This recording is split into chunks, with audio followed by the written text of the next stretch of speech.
Hello दोस्तों, मैं Dinesh Kumar BDRC civil engineering से। जैसे कि आपको पता है कि हमारे यहाँ BBS स्टार्ट हो गया है। जैसे कि बीम पोर्शन कंप्लीट कर लिया है, अपन स्टार्ट करते हैं कॉलम। कॉलम में भी सर्कुलर कॉलम लिया मैंने।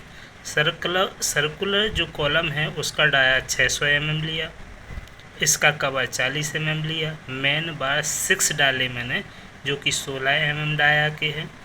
जो इसमें स्टेप्स डली है, लेकिन जो कॉलम होता है इसको स्टेप्स ना बोल के टाई बोलते हैं। तो टाई का जो डाया है वो 8 mm का है। जैसे कि मैंने इस कॉलम का क्रॉस सेक्शन कट किया, और क्रॉस सेक्शन कट करने के बाद मैंने देखा कि जो यहाँ से कट करने के बाद ये 3 बार्स दिखेंगे।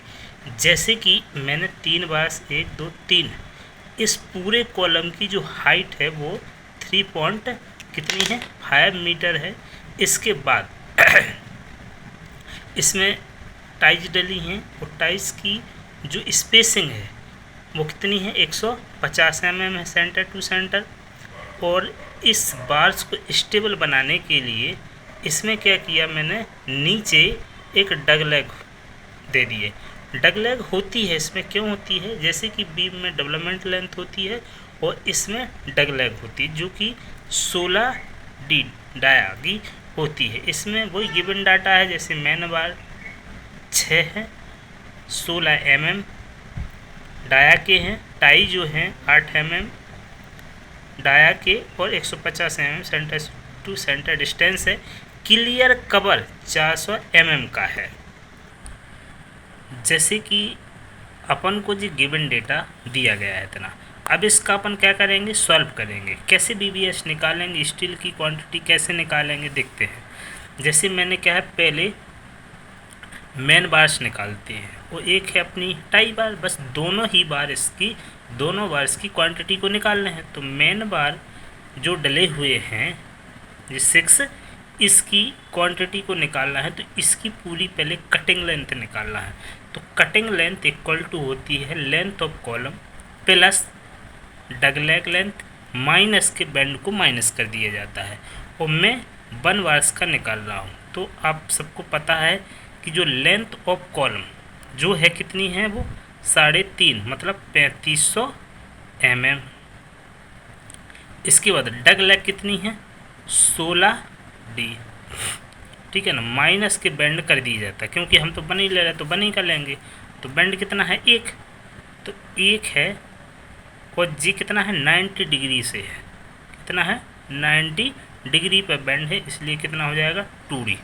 इसके बाद मैंने बोला कि जो 3500 प्लस का 16D डाया कितना है, मैन बार्स का कितना है 16, माइनस का 1 इंटू 2 इंटू डाया कितना है 16। इसको मैंने सॉल्व किया। सॉल्व करने के बाद मैंने ये देखा कितना आया आंसर, देखते हैं अपन। जैसे कि 3500 प्लस 16 इंटू 16 माइनस का 2 इंटू 16, तो ये आया 3724। कितना आया 37, देखो इसमें कितना आया 3724। तो मैंने लिखा 3724 mm, लेकिन हम किस में चाहें, मीटर में, तो 3.724 मीटर आ गया। इसके बाद मैंने बोला कि भाई मेन बार्स निकल गए, अब निकालना है हमें क्या, टाई। तो मैंने क्या बोला कि जो टाइस बार्स हैं उसका निकालो। तो सबसे पहले तो कितनी टाई लगेंगी पूरी हाइट में, तो मैंने ये देखा कि भाई number of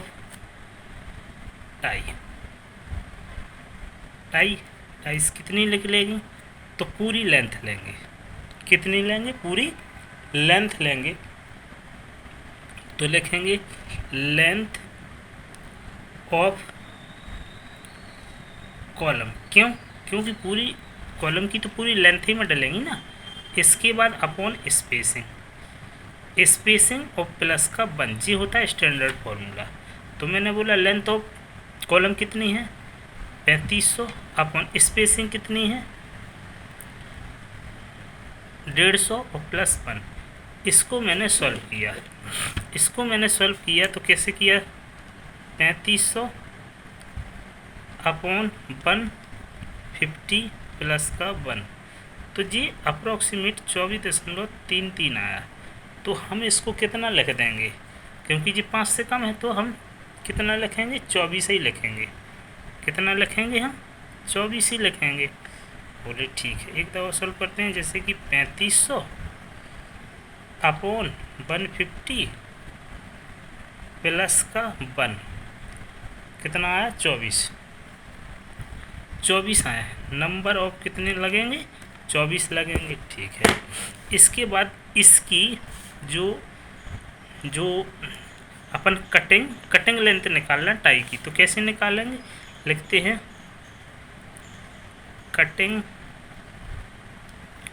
length of ties equal to,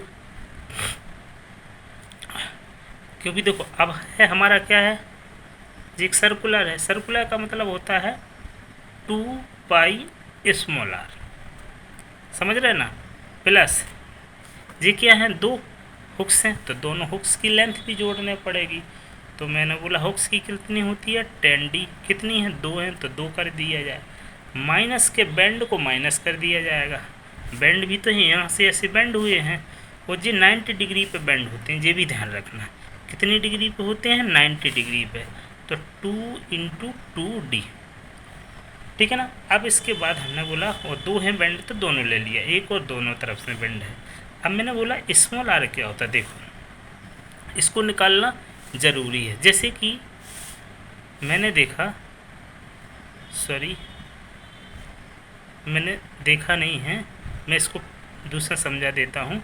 cutting length of tie को हमने क्या किया, ये सर्कुलर है तो सर्कुलर को मैंने 2 पाई r, 2 हुक्स भी हैं तो क्या किया मैंने, 2 हुक्स में क्या किया, 10d होता है हुक्स के लिए, 2 हैं तो 2 का हमने क्या किया, इंटू किया, 10d × 2। और फिर हमने किया 2 बेंड हैं, एक और 2 बेंड हैं और ये 90 डिग्री पे होते हैं तो माइनस का बेंड को हमेशा माइनस करते हैं, तो माइनस का 2 × 2d। अब मैंने बोला कि भैया आर क्या है, आर कैसे निकालेंगे, तो देखो इसको निकालने का तरीका कैसे है। जैसे जी पूरी 600 थी हमारी, 600 mm थी, बोले ठीक है। इसका कवर 40 थी सभी जगह से तो 40 दे दिया। अब मैंने बोला इसमें क्या डले थे, 22 डले थे, बोले हाँ। इसके बाद तो मैंने बोला जी तुम्हारी क्या थी, एक रिंग थी, एक प्रकार से इस प्रकार से गई थी, बोले हाँ। तो मैंने बोला 600 में सबसे पहले तो क्या माइनस किया मैंने, कवर कर दिया कि नहीं किया, बोले ठीक है कवर कर दिया। तो जब कवर किया तो जे डिस्टेंस आ जाएगी। जे यदि तुम्हारा पूरा डाया डी है तो इसका स्मॉल डाया कितना मान लिया हमने, स्मॉल डी मान लिया, छोटा वाला, बोले ठीक है। ये बताओ इसका रेडियस, पूरी की रेडियस कैपिटल आर होगी कि नहीं होगी, यहाँ से यहाँ तक कैपिटल, लेकिन स्मॉल सिर्फ हमें टाई की डाया देखना है तो स्मॉल डी है, तो हमने क्या कवर हटा दिए तो हमें ये मिल गया, बोले ठीक है। अब मैंने बोला कि इसका भी हमें क्या चाहिए, इसकी रेडियस चाहिए, तो स्मॉल मान लिया, तो बोले हाँ यार। तो मैंने बोला और इस टाई का सेंटर लेना, तो जी कितनी थी, 8 की, तो 8 का सेंटर लिया एक तरफ से, लेकिन दोनों तरफ से लेना है तो 2 का इंटू कर दो और इसको क्या करो माइनस। तो मैंने क्या बोला, पूरे 600 में से कवर माइनस किया और फिर इसके बाद इसके सेंटर से लेना, तो इसका हाफ, मतलब जे जो है डिस्टेंस जे 8 की है तो हमें सेंटर से लेना, तो जा डिस्टेंस तो माइनस करने पड़ेगी और दोनों तरफ से तो 2 और 8/2 तो हाफ कर दिया। तो इसको सॉल्व करने के बाद स्मॉल आर आ जाएगा, तो जे जो स्मॉल आर है वो आ जाएगा। तो मैंने कहा सॉल्व कर दो भैया, 2 से 2 कैंसिल हो जाएगा। तो कैसे आ जाएगा, जैसे मैंने बोला 600 माइनस 40 × 2 और माइनस का 8, 500 कितना आ रहा है, 500 नहीं, अभी इसका पूरा आएगा, पूरा आएगा जी, स्मॉल डी आएगा। स्मॉल डी कितना है 512। अब हमें चाहिए हाफ आर, तो मैंने बोला 512 को हाफ कर दो तो हमें स्मॉल मिल जाएगा। तो मैंने बोला कि 512 को हाफ किया तो कितना आ जाएगा 256। 256 जी तुम्हारा क्या आ गया स्मॉल आ गया। कैसे एक दफ़ा और समझ लेते हैं। जैसे कि ये पूरा कितना 600 का था, कवर हटाने के बाद जे आ जाएगा, जे आ जाएगा तो हमें जे जो आएगा वो हमारा बाहरी तरफ से आएगा, आउटर टू आउटर आया इतना। लेकिन हमें सेंटर से चाहिए यहाँ से यहाँ तक, तो हमने सेंटर से चाहिए तो मैंने बोला यहाँ से हाफ कर दो, यहाँ से हाफ कर दो बार्स को, तो बार्स को हाफ किया और 1 और 2 हैं तो 2 का इंटू किया, तो ये यहाँ से यहाँ तक मतलब सेंटर टू सेंटर डिस्टेंस मिल जाएगी 512 mm, ठीक है ना। लेकिन हमें इसका हाफ चाहिए मतलब स्मॉल आर चाहिए, तो इसको हाफ कर दिया इसलिए कितना आ गया 256 आ गया। सही है, अब समझ में आ गया। अब अपन रखते हैं इस फॉर्मूले में मान, जैसे कि 2 × 3.14 होता पाई की वैल्यू, और आर की वैल्यू कितनी है 256 प्लस का 10। अब हमारी टाई की बाई चल रही, और टाई की जो देखो टाइस की जो डाया कितना है 8, तो मैंने क्या किया डी के स्थान पे 8 रख दो। रख दिया क्या नहीं रख दिया, बोले हाँ रख दिया। और इंटू 2 है, इसके बाद बेंड है तो 2 × 2 इंटू जे भी कितना है 8। अब इसको सॉल्व करिए। जब मैंने सॉल्व किया तो सॉल्व कैसे करेंगे देखते हैं। 2 × 3.14 into 256 plus 2 × 3.14 into 256 plus 10 × 8 into 2 minus का 2 दूनी 4 इंटू 8, तो देखो जी कितना आ गया तुम्हारा 1733.68 जी mm में। लेकिन हमें काय में चाहिए मीटर, तो 1.735 मीटर में आएगा, ठीक है ना। अब अपन ने क्या निकाल लिया है, मतलब कटिंग लेंथ निकाल ली है टाई की, बार्स की भी मतलब मेन बार्स की भी कटिंग लेंथ निकाल ली है, नंबर ऑफ टाइज भी निकाल ली हैं। अब इसके बाद मेन टेबल में अपन इसका मान रखते हैं। जैसे कि पता है कि मैंने टेबल बना ली है। टेबल बनाने के बाद मैंने ये बोला कि भैया सबसे पहले मैं नंबर 1 लिखूँगा। नंबर 1 में टाइप ऑफ बार कैसा मेन बार का निकालूँगा, तो मैंने मेन बार्स लिए। मेन बार्स कैसे डले थे कॉलम में, देखो इस प्रकार से डले थे। बोले हाँ इस प्रकार से। कितने डाया के थे 16 डाया के थे। कितने थे 6 थे। इसके बाद लेंथ कितनी निकाली थी, देखो लेंथ अपन ने कितनी निकाली थी 3.724 3.724 निकाली थी। बोले ठीक है। अब वेट निकालना है तो 1 मीटर का डी स्क्वायर अपन 162 होता है। तो मैंने बोला कितना डाया है 16, तो मैंने बोला 16 स्क्वायर 162 को सॉल्व करो।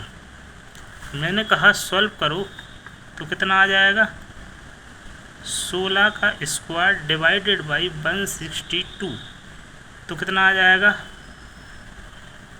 1.58, ठीक है ना। बोले ठीक है। अब इसके बाद मैंने बोला कि अब लेटर्स अब क्या निकालना है, तो मैं टाई बार्स निकालना है, तो उसको हम लेटरल बोलते हैं। कभी ऐसा देखना, कभी जो लॉन्गिट्यूडनल है वो कभी इस प्रकार से डल जाए इसके परपेंडिकुलर, तो उसको लेटरल बोल दिया जाता है। क्या बोल दिया जाता है, लेटरल बोल दिया जाता है। तो मैंने बोला कि लेटरल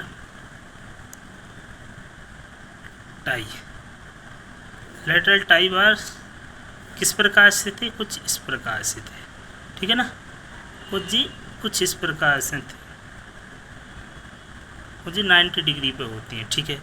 अब इसके बाद इसका डाया कितना था 8 था। कितनी निकली थी 24 निकली थी। अब इसके बाद इसकी लेंथ कितनी थी, देखो जे नंबर ऑफ कितनी निकाली थी 24 निकाली थी। इसकी लेंथ कितनी थी तुम्हारी 1.735।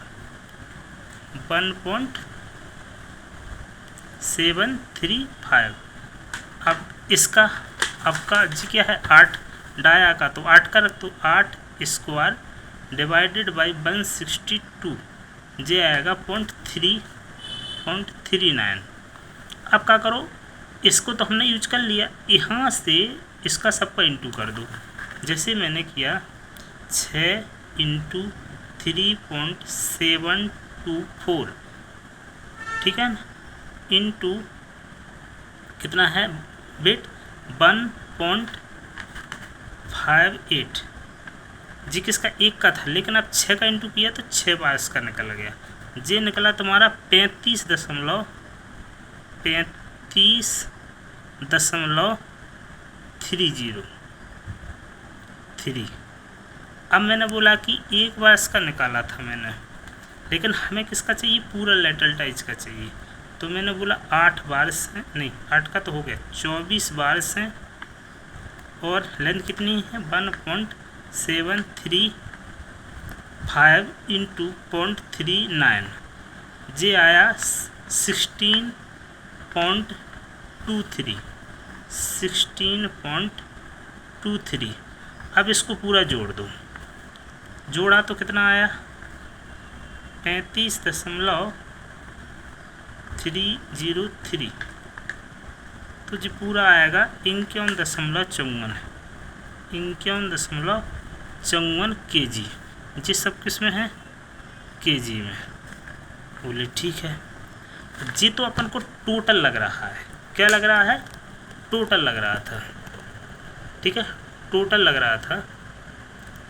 अब मैंने बोला कि बोल सकते हैं कि टोटल वेट कितना है, क्वांटिटी कितनी निकली 51.54 kg। बोले ठीक है।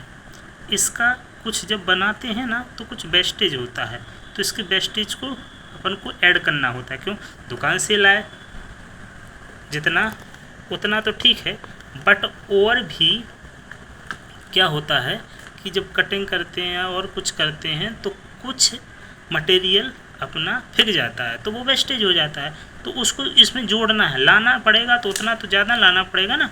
तो 5% हम और ऐड कर देते हैं इसमें, तो 5% इसका ऐड करो तो 51.54 इंटू 5% कितना आ जाएगा तुम्हारा, इंटू 5 डिवाइडेड बाई 100, तो जी 2.5 किलो, 2.5 kg और लगेगा तुम्हें। जब 2.5 kg और लगेगा, 2.5 kg वेस्टेज आ जाएगा, तो टोटल जोड़ दो अब 51.54। तो हमें टोटल जो लाना पड़ेगा, जो ग्रॉस वेट लाना पड़ेगा, वो कितना लाना पड़ेगा 54.11, मतलब इसको 55 कह सकते हैं। 55 kg लगेगा इस एक कॉलम में बनाने के लिए, ठीक है। ओके, समझ में आया। यदि जिसको समझ में नहीं आया वो कमेंट बॉक्स पे अपन को क्या कर दे, वो प्रॉब्लम लिख दे कि क्या समझ में नहीं आया, मैं उसको समझाने की कोशिश करूँगा, कमेंट में आंसर दूंगा। Thank you.